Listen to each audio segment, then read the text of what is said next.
வணக்கம். மாலை முறை செய்திகளை விரிவாக பார்ப்பதற்கு முன் தலைப்புச் செய்திகளை பார்க்கலாம். கோவையில் நடைபெறும் தேர்தல் பரப்புரை பொதுக்கூட்டத்தில் கலந்து கொள்ள பிரதமர் மோடி இன்று தமிழகம் வருகை. பாஜக அதிமுக கூட்டணி வேட்பாளர்களை ஆதரித்து கொடிசியா மைதானத்தில் உரையாற்றுகிறார். பல்வேறு துறைகளில் அதிகமான விருதுகள் பெற்ற மாநிலமாக தமிழகம் விளங்குகிறது என முதலமைச்சர் பழனிசாமி பெருமிதம். தேர்தல் கருத்து கணிப்புகள் கருத்து திணிப்பாக உள்ளதால் மக்கள் நம்ப வேண்டாம் என பேச்சு. காங்கிரஸ் திமுக ஆட்சியில் தமிழக மத்திய அமைச்சர்கள் 10 பேர் இருந்தும் எந்த திட்டமும் கொண்டுவரப்படவில்லை. சிவகங்கை பிரச்சார கூட்டத்தில் துணை முதலமைச்சர் ஓ பன்னீர்செல்வம் தாக்கு. மோடியின் சர்வாதிகார ஆட்சியும் எடப்பாடியின் உதவாக்கரை ஆட்சியும் நாட்டையே அழித்துவிட்டதாக ஸ்டாலின் குற்றச்சாட்டு. இரட்டை வேடம் போடும் திமுகவினர் இனி மக்களை ஏமாற்றி ஆட்சியை பிடிக்க முடியாது என தினகரன் விமர்சனம். பாகிஸ்தான் சிறையில் இருந்து 100 இந்திய மீனவர்கள் நல்லெண்ண அடிப்படையில் விடுதலை. வாகா அட்டாரி எல்லையில் பலத்த சோதனைக்கு பிறகு சொந்த மாநிலங்களுக்கு அனுப்பி வைப்பு. பாஜக அதிமுக கூட்டணி வேட்பாளர்களை ஆதரித்து பிரதமர் மோடி இன்று கோவையில் நடைபெறும் பொதுக்கூட்டத்தில் உரையாற்றுகிறார்.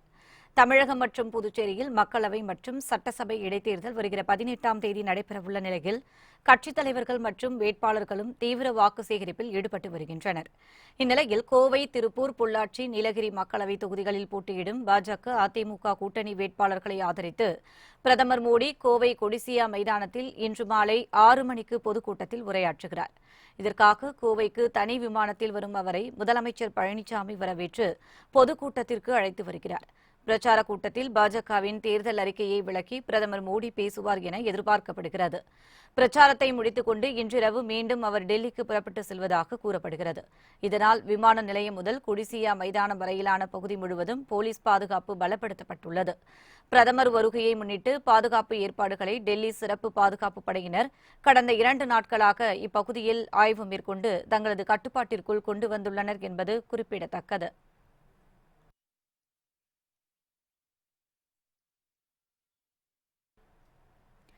தேர்தல் கருத்து கணிப்புகள் கருத்து திணிப்பு என்றும் இதனை யாரும் நம்ப வேண்டாம் என முதலமைச்சர் பழனிசாமி தெரிவித்துள்ளார்.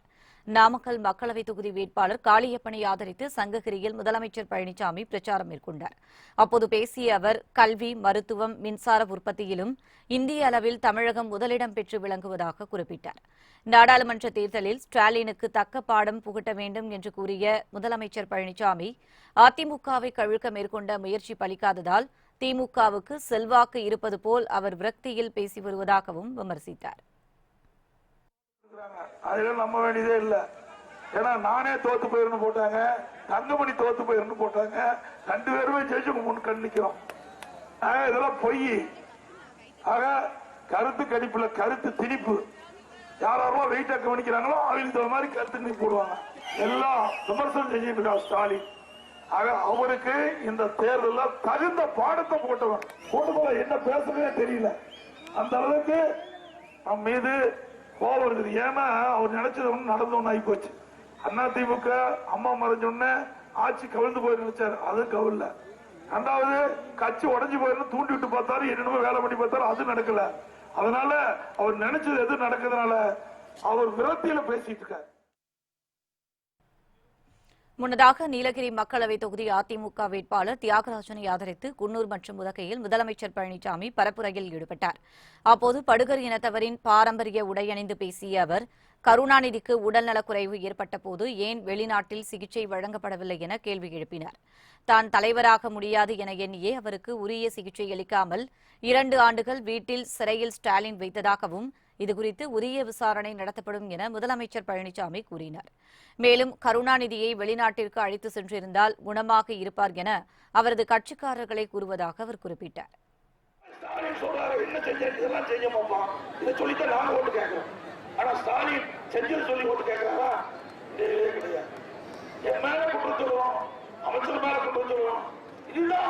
மக்களை சந்திச்சு சேர்த்திருக்கார். ஆனா நாங்கள் என்னென்ன சாதனைகளை நாட்டு மக்கள் செய்தோம், செய்ய போகிறோம் என்பதை நேரடியாக வாக்காளர் மக்களை சந்தித்து பொதுமக்களை சந்தித்து எங்களுடைய நிலைப்பாட்டை சொல்லி வாக்குகளை சேகரிக்கிறோம்.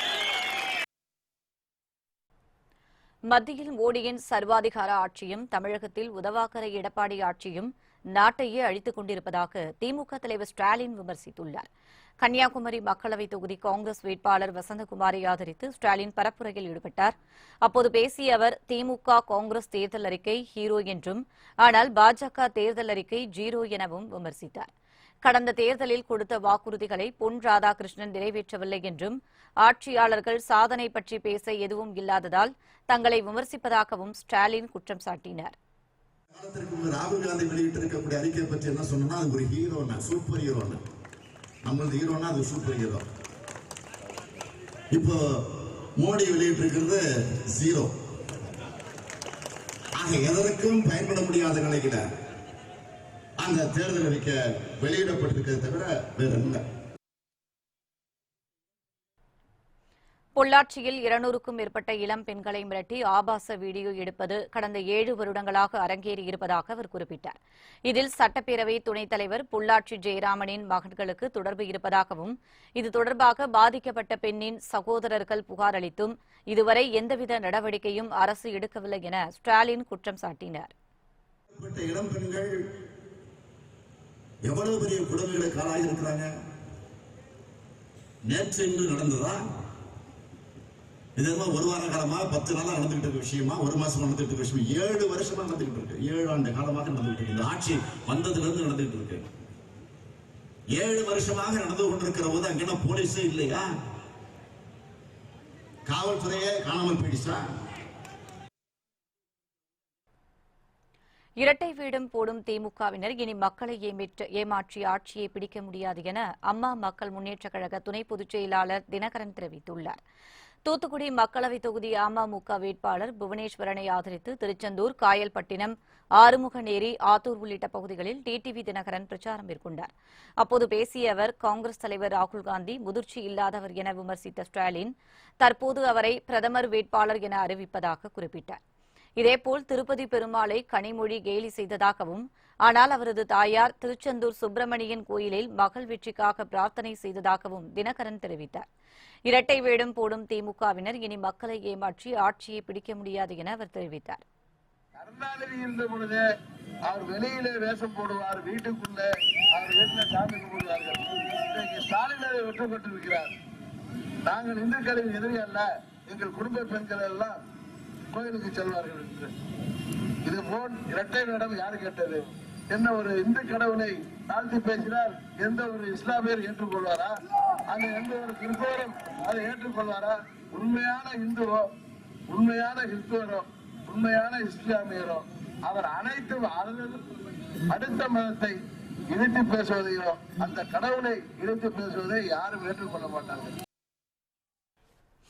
சேலம் சென்னை 8 வழிச்சாலைக்காக விவசாயிகளின் நிலத்தை பிடுங்கி கார்ப்பரேட் நிறுவனங்களுக்கு விற்க முயன்ற முதலமைச்சர் பழனிசாமி மற்றும் பிரதமர் மோடியின் திட்டத்தை சென்னை உயர்நீதிமன்றம் ரத்து செய்து உத்தரவிட்டதை வரவேற்பதாக குறிப்பிட்டார். மேலும் தூத்துக்குடி துப்பாக்கிச்சூடு சம்பவத்தில் உண்மையான குற்றவாளிகளுக்கு தண்டனை பெற்று தருவோம் என அவர் உறுதியுடன் தெரிவித்தார். 8 வழிச்சாலை குறித்த நீதிமன்ற தீர்ப்பை வரவேற்பதாக கூறிய சமத்துவ மக்கள் கட்சித் தலைவர் சரத்குமார், பாஜகவின் தேர்தல் அறிக்கை கண்டிப்பாக மக்களுக்கு பயனுள்ளதாக இருக்கும் என தெரிவித்தார். வடசென்னை நாடாளுமன்ற தொகுதியில் போட்டியிடும் தேமுதிக வேட்பாளர் அழகாபுரம் மோகன்ராஜ் மற்றும் பெரம்பூர் சட்டமன்ற இடைத்தேர்தலில் போட்டியிடும் அதிமுக வேட்பாளர் RS ராஜேஷ் ஆகியோரை ஆதரித்து அவர் பிரச்சாரம் மேற்கொண்டார்.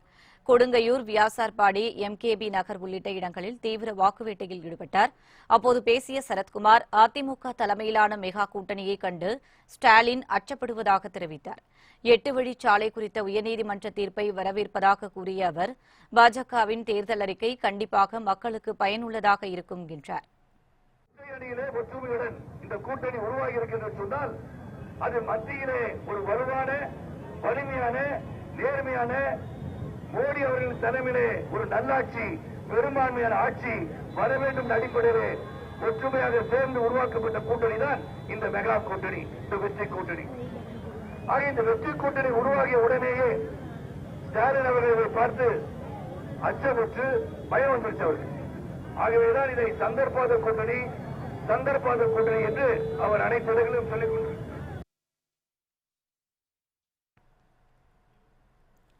தமிழகத்தில் 7,000 கோடி ரூபாய் செலவில் காவிரி குண்டாறு திட்டங்கள் செயல்படுத்தப்பட உள்ளதாக தமிழ் மாநில காங்கிரஸ் தலைவர் ஜி.கே. வாசன் தெரிவித்துள்ளார்.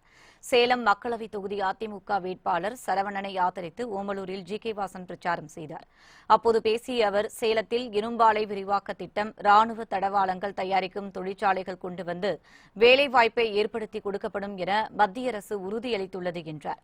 தற்போது மத்திய மாநில அரசுகள் இணக்கமாக இருப்பதால் காவிரி உபரி நீரை ஏரிகளில் கொண்டு வந்து நிரப்புதல், 100 நாள் வேலை திட்டம் 200 நாளாக உயர்த்துவது, நீட் தேர்வை நிரந்தரமாக தமிழகத்தில் ரத்து செய்வது போன்ற திட்டங்கள் கொண்டுவர எடப்பாடி அரசு நடவடிக்கை எடுக்கும் என அவர் உறுதியளித்தார். சேலம் மாவட்டத்தை பொறுத்தவரையிலே இரும்பாலை விரிவாக்கம், மத்திய அரசுடைய ராணுவ தளவாட தொழிற்சாலை என்று பல்வேறு புதிய வேலைவாய்ப்பு திட்டங்களை மத்திய பாரதிய ஜனதா அரசு அறிவித்துள்ளது. விவசாயிகளுடைய வாழ்க்கையிலே மறுமலர்ச்சி உண்டாக்கும் வகையிலே காவிரி குண்டாறு திட்டத்தின் ரூபாய் 7,000 கோடியிலே நிறைவேற்றிட இங்கே ஆவணம் செய்யப்பட்டிருக்கிறது. முன்னதாக கரூரில் செய்தியாளர்களை சந்தித்த வாசன், அதிமுக பாஜக கூட்டணி 40 தொகுதிகளிலும் வெற்றி பெறும் என்றார். தற்போது தேர்தல் கருத்து கணிப்பு என்ற பெயரில் கருத்து திணிப்பு நடைபெறுகிறது என்றும் மக்களின் வாக்குச்சீட்டின் பதிவே இறுதியானது என அவர் குறிப்பிட்டார். கருத்து கணிப்பு என்பது இன்றைக்கு கருத்து திணிப்பாக இருக்கிறது. மக்கள் கணிப்பே இறுதியானது. மக்கள்தான் எஜமானர்கள். அவருடைய முடிவு என்பது வாக்குச்சீட்டின் மூலம் வெளிவரும். அது தேர்தலுடைய இறுதி முடிவிலே தான் வெளிவர முடியும்.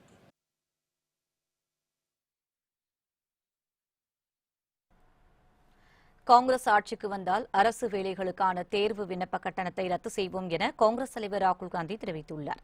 இது தொடர்பாக சமூக வலைதளத்தில் அவர் பதிவிட்டுள்ள செய்தியில், மக்களவைத் தேர்தலில் வெற்றி பெற்று காங்கிரஸ் ஆட்சிக்கு வந்தால் அரசு வேலைகளுக்கான தேர்வு விண்ணப்ப கட்டணத்தை ரத்து செய்வோம் என குறிப்பிட்டுள்ளார். நாட்டில் தற்போது சுகாதார பிரச்சினை முக்கியமானதாக உள்ளதால் ஒவ்வொரு குடிமகனுக்கும் முழு சுகாதாரம் உரிமையாக்கப்படும் என ராகுல் காந்தி தெரிவித்துள்ளார். மேலும் நாட்டின் மொத்த உற்பத்தியில் சுகாதாரத்துக்கான அரசு ஒதுக்கீட்டை 3% உயர்த்தப்படும் என்றும் அவர் உறுதிபட கூறியுள்ளார்.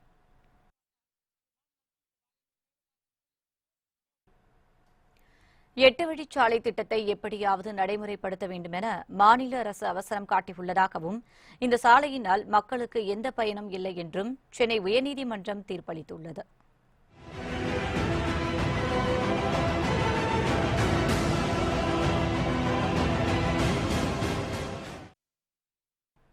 இது தொடர்பாக சென்னை உயர்நீதிமன்ற நீதிபதிகள் அளித்துள்ள முழு தீர்ப்பில், 8 வழிச்சாலைக்காக சுற்றுச்சூழல் ஒப்புதல் தேவையில்லை என்ற மத்திய அரசின் வாதத்தை ஏற்க முடியாது என கூறியுள்ளனர். 8 வழிச்சாலையால் பொதுமக்களுக்கு எந்தவொரு பயனும் இல்லை என்றும், மக்கள் நல அரசு கண்ணை மூடிக்கொண்டு திட்டங்களை செயல்படுத்தக்கூடாது என்றும் நீதிபதிகள் உத்தரவிட்டுள்ளனர். மத்திய மாநில அரசுகள் காலி நிலங்களை கையகப்படுத்துவதாக கூறுவதை ஏற்க முடியாது என்றும், நில உரிமையாளர்களுக்கு மறுவாழ்வுக்கான உத்தரவாதம் வழங்கப்படவில்லை என்றும் நீதிபதிகள் கூறியுள்ளனர். மக்கள் நல அரசு விவசாயத்தையும் பொது நலனையும் காக்க வேண்டும் என்றும், 2017 பாரத் மாலா திட்டத்தில் 8 வழிச்சாலை திட்டம் குறிப்பிடப்படவில்லை என்றும் நீதிபதிகள் சுட்டிக்காட்டியுள்ளனர். இந்த திட்டத்திற்கு எதிராக அமைதி வழியில் நடத்தப்பட்ட போராட்டங்கள் ஒடுக்கப்பட்டதாகவும், தனியார் நிறுவனம் அளித்த அறிக்கையில் ஏராளமான தவறுகள் உள்ளதாகவும் நீதிபதிகள் கூறியுள்ளனர். விவசாயிகளிடம் கையகப்படுத்தப்பட்ட நிலங்களின் ஆவணங்களை 2 வாரத்திற்குள் அவர்களிடம் ஒப்படைக்க வேண்டும் என்றும், நிலம் கையகப்படுத்துவதற்காக போடப்பட்ட அனைத்து உத்தரவுகளையும் ரத்து செய்வதாகவும் நீதிபதிகள் தீர்ப்பு வழங்கியுள்ளனர்.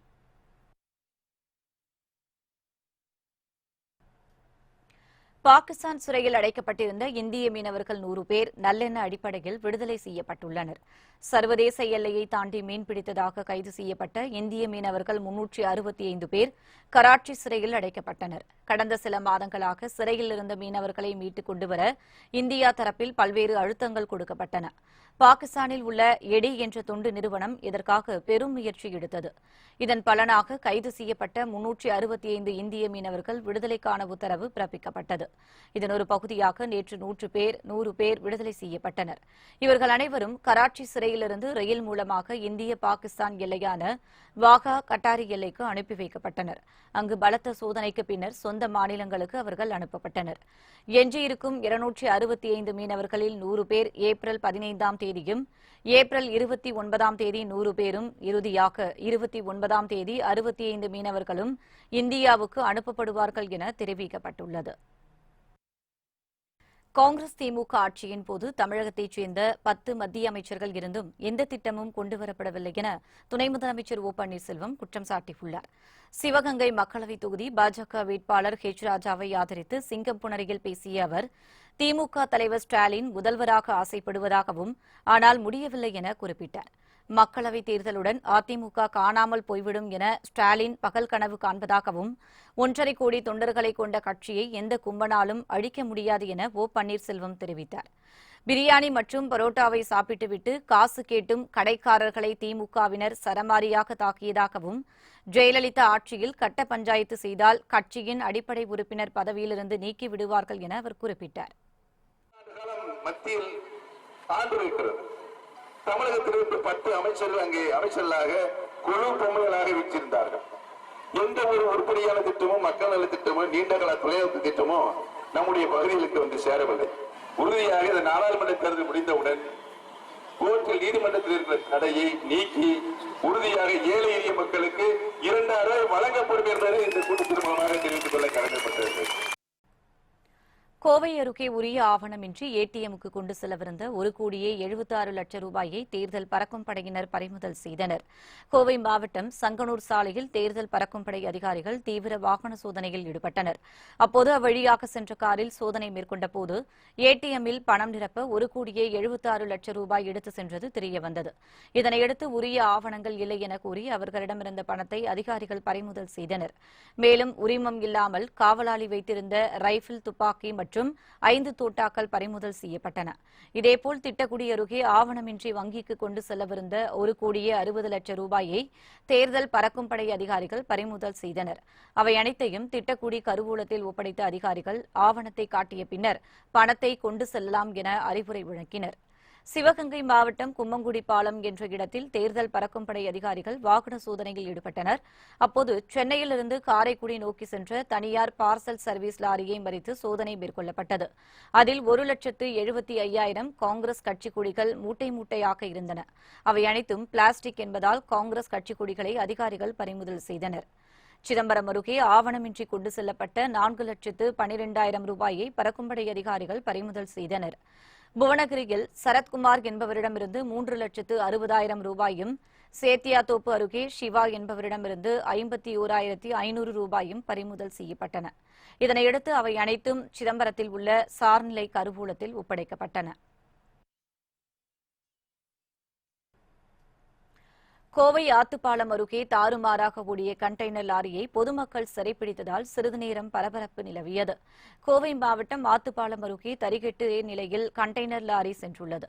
இதனை பார்த்த அப்பகுதி மக்கள் கண்டெய்னரில் பணம் இருக்கலாம் என சந்தேகித்து லாரியை சிறைப்பிடித்தனர். இதனையடுத்து கண்டெய்னரை திறக்க அவர்கள் முயன்றனர். தகவலறிந்த போலீசார் சம்பவ இடத்திற்கு விரைந்து சென்று பொதுமக்களுக்கு எச்சரிக்கை விடுத்தனர்.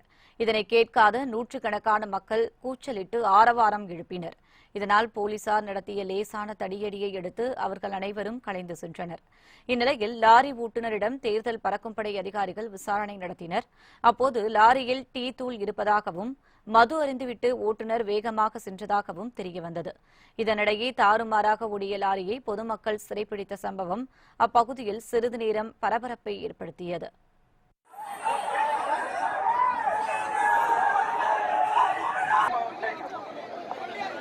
போலீஸ் நடவடிக்கை எடுக்க ஆரம்பிச்சாங்க. எல்லாம் போயிங்க. ஒரு அடி உழுக்கூட நினைச்சா போயிங்க. ஒரு அடி வேண்டாம் நினைச்சீங்கன்னா எல்லாம் போயிருங்க. எல்லாம் கலைஞ்சு போங்க, கலைஞ்சு போங்க.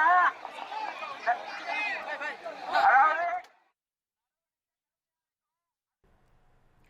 சென்னை சென்ட்ரல் ரயில் நிலையத்திற்கு எம்ஜிஆர் பெயர் சூட்டப்பட்டதை அடுத்து ரயில் நிலையத்தின் பெயர் பலகைகள் மாற்றும் பணி தீவிரமாக நடைபெற்று வருகிறது. சென்னை சென்ட்ரல் ரயில் நிலையத்திற்கு எம்ஜிஆர் பெயர் சூட்டப்படும் என கடந்த 5ஆம் தேதி தமிழக அரசு சார்பில் அரசாணை வெளியிடப்பட்டிருந்தது. இந்நிலையில் நேற்று முதல் ரயில் பயண சீட்டுகளில் எம்ஜிஆர் சென்னை சென்ட்ரல் என பெயர் அச்சிடப்பட்டுள்ளது. இதனையடுத்து ரயில் நிலையத்தில் உள்ள பெயர் மற்றும் அறிவிப்பு பலகைகளை மாற்றும் பணி தீவிரமாக நடைபெற்று வருகிறது. அதன்படி புதிய பலகையில் எம்ஜி ராமச்சந்திரன் மத்திய ரயில் நிலையம் என பெயர் எழுதப்பட்டுள்ளது. இந்த பணிகள் ஓரிரு நாட்களில் முடிவடையும் என தெற்கு ரயில்வே ஊழியர்கள் தெரிவித்தனர். மக்களவைத் தேர்தலுக்கு இன்னும் சில தினங்களே உள்ள நிலையில் சுயேட்சையாக போட்டியிடும் வேட்பாளர்கள் தங்களுடைய தொகுதிக்கு சென்று நூதன பிரச்சாரம் மேற்கொண்டு வருகின்றனர். நாமக்கல் மாவட்டம் மேற்கு பாலப்பட்டியைச் சேர்ந்த ரமேஷ் நாமக்கல் மக்களவைத் தொகுதியில் அஹிம்சா சோசியலிஸ்ட் கட்சி சார்பில் போட்டியிடுகிறார். இவர் சில தினங்களுக்கு முன்பு காந்தி வேடத்துடன் வங்கிக்கு சென்று தேர்தல் செலவுக்கு 50 லட்சம் ரூபாய் கடன் கேட்டுள்ளார். இதற்கு வங்கி மேலாளர் மறுத்ததாக கூறப்படுகிறது. இந்நிலையில் மீண்டும் வங்கிக்கு சென்ற வேட்பாளர் ரமேஷ் கையில் திருவோடு ஏந்தி நூதன முறையில் வாக்கு சேகரித்தார். இதனால் அப்பகுதியில் சிறிது நேரம் பரபரப்பு ஏற்பட்டது. மதுக்கடை சார்ந்த தொழிற்சாலையோ அல்லது சிகரெட் சார்ந்த தொழிற்சாலையோ அமைப்பதற்கெல்லாம் நமது மத்திய அரசு வங்கி கடனை கொடுக்கிறது. ஆனால் ஒரு பாராளுமன்றம், அதாவது ஒரு நாட்டையே நிர்ணயிக்கக்கூடிய இந்த பாராளுமன்ற தேர்தலுக்கு ஒரு வேட்பாளருக்கு ஆதார் அட்டையையும் பாஸ்போர்ட் ஒரிஜினலையும் வைத்துக்கொண்டு கடன் தர மறுக்கிறது. எனவே இந்த ஜனநாயகத்தை பாதுகாப்பதற்காகவும் இந்த தேர்தலை நல்ல நிலையில் நடத்துவதற்காகவும் திருநாட்டை காப்பதற்காக திருவோடு ஏந்துதல் நிகழ்வில் நான் இன்று தொடங்கியிருக்கிறேன். விழுப்புரம் நாடாளுமன்ற தொகுதியில் பாண்டூர் புதுக்காலனியைச் சேர்ந்த அரசன் சுயேட்சையாக போட்டியிடுகிறார். விவசாயியான இவருக்கு பலாப்பழ சின்னம் ஒதுக்கீடு செய்யப்பட்டுள்ளது. இந்நிலையில் மாவட்ட ஆட்சியர் அலுவலகம் சென்ற வேட்பாளர் தமது தலையில் பலாப்பழம் வைத்தபடி நூதன முறையில் வாக்கு சேகரித்தார். இதனையடுத்து அப்பகுதியில் வீதி வீதியாக சென்ற அவர் பொதுமக்களிடம் தீவிர வாக்கு வேட்டையில் ஈடுபட்டார்.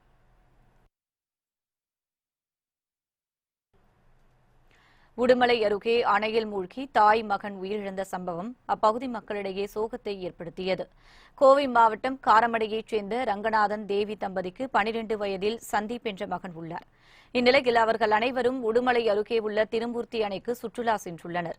அப்போது எதிர்பாராத விதமாக சகதியில் சிக்கிய சந்தீப்பை காப்பாற்ற அவரது தாயார் முயன்றுள்ளார். இதில் இருவரும் நீரில் மூழ்கி பரிதாபமாக உயிரிழந்தனர். இதனிடையே அவர்களை காப்பாற்ற முயன்ற கணவர் மருத்துவமனையில் அனுமதிக்கப்பட்டுள்ளார். அணையில் மூழ்கி தாய் மகன் உயிரிழந்த சம்பவம் அப்பகுதி மக்களிடையே பெரும் சோகத்தை ஏற்படுத்தியது. சென்னை அருகே கடலில் குளிக்க சென்ற 2 மாணவர்கள் ராட்சத அலையில் சிக்கி மாயமாக்கினர். இதனையடுத்து மீனவர்கள் உதவியுடன் அவர்களை தேடும் பணி நடைபெற்று வந்தது. இந்நிலையில் மாணவர்களின் உடல் இறந்த நிலையில் கரை ஒதுங்கியுள்ளது. இதனை பார்த்த அப்பகுதி மக்கள் போலீசாருக்கு தகவல் கொடுத்தனர். சம்பவ இடத்திற்கு விரைந்து சென்ற அவர்கள் கரை ஒதுங்கிய உடல்களை பிரேத பரிசோதனைக்காக மருத்துவமனைக்கு அனுப்பி வைத்தனர்.